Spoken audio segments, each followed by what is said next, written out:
Director Beasley, in an article a few days ago, you were cited as saying the following: if a family can't feed their children after 2 or 3 weeks, they'll turn to any available resource they can, and that usually is extremism.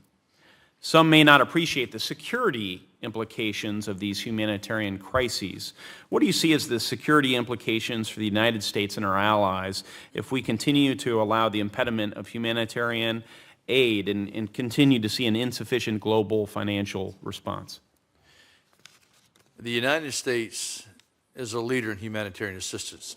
But I've said to many of my friends in the United States, and I've said this to many countries that are substantially providing major funds to the World Food Program, that it is in your national security interest. What we're facing today is different than what it was 30 years ago. And the front lines where the World Food Program is, as well as other organizations, humanitarian organizations, it's a difficult situation today compared to any other time period in world history.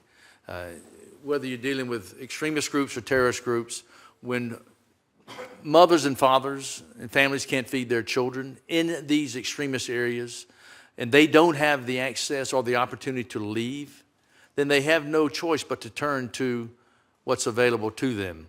And so when the United States provides the leadership to make certain that these families, mothers and fathers, can feed their children, they do not turn to extremism. They do not turn and yield to terrorism. And if we are not there, terrorism, extremism will proliferate, and the problems that we're facing around the world will only be exacerbated and compounded.